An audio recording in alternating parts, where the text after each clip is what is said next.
Bismillahirrahmanirrahim. It's me, Mrs. Zaram Shahid from Pakistan School Salala to teach you about periodic table. Yes, we have to see how ions they are formed. Let's have a look on an atom.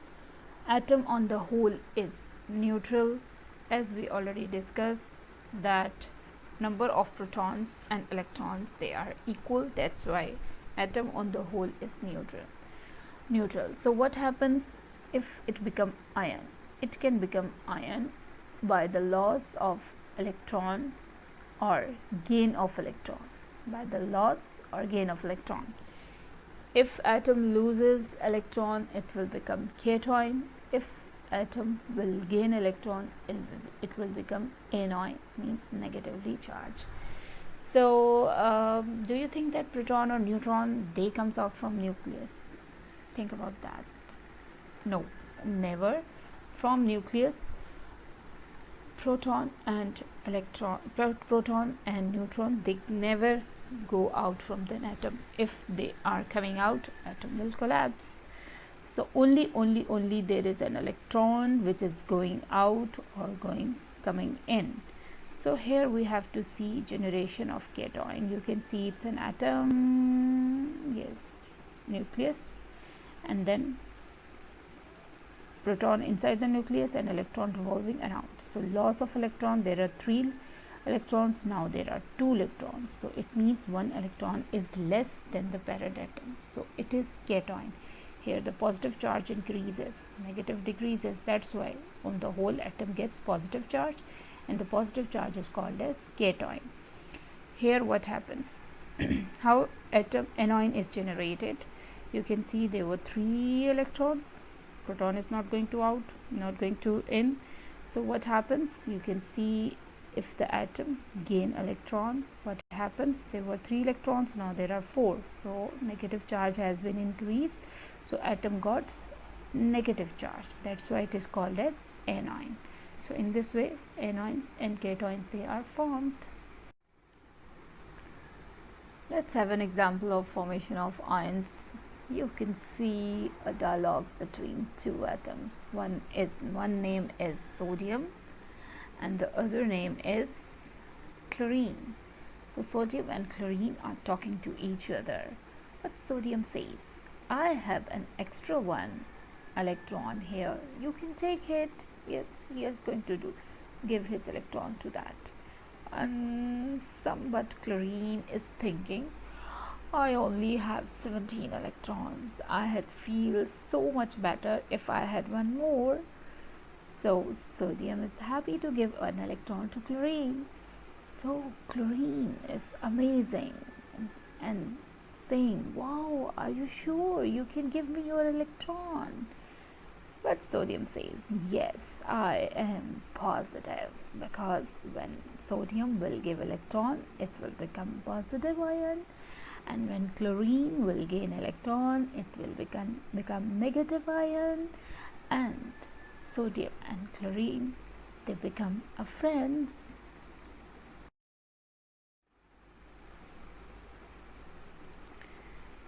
Another topic we have to have little information about, that is arrangement of electrons in an atom. As we have studied the atomic model given by Rutherford and Bohr, that nucleus lie in the center having proton and neutron, and electron revolve around the nucleus in the fixed energy orbit called as energy shell or energy level. So there are certain names for each energy level. The energy level closer to the nucleus is having lower energy and is called as K shell. Next, second shell is called as L shell. Third shell is called as M, and fourth shell is called as N. Here N is equal to 1, name K, N is equal to 2, name L, N is equal to 3, name M, and N is equal to 4, N. So first energy level was K, second energy level was L, third energy level was M, fourth energy level was N. So let's have a look how many electrons are they having. First shell contains maximum of 2 electrons, second shell contains maximum of 8, third shell contains maximum of 18, and fourth shell contains maximum of 32 electrons. This we deduced by the formula given by Bohr, that is 2n square. If you place n power 2n square, if I calculate the first level electron, so 2n 1 power 2 becomes what? 1 multiplied by 1, 1. So 1 multiplied by 2 equals to 2. So here we can calculate all energy levels electron with the formula 2n square.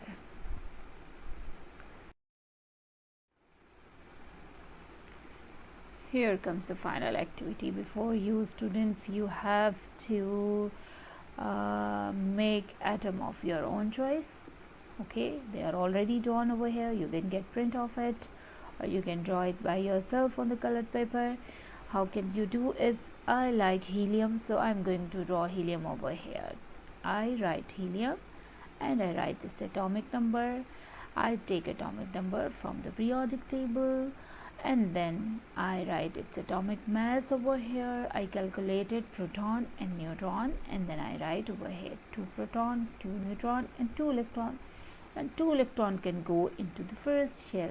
So you will be drawing in the same way like that. If you will select another atom which will be having more than 2 electrons, so then after filling first shell, you will be giving them electron in the second shell.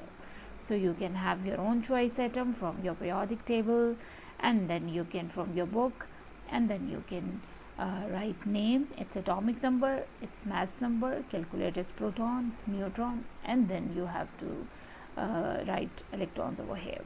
So you can represent electron by this dot symbol, or you can also use a cross symbol as well. Okay, so thank you very much. Okay, wish you good luck. Have a nice day, and please work a lot and do your all activities by yourself. Thank you very much. Allah Hafiz.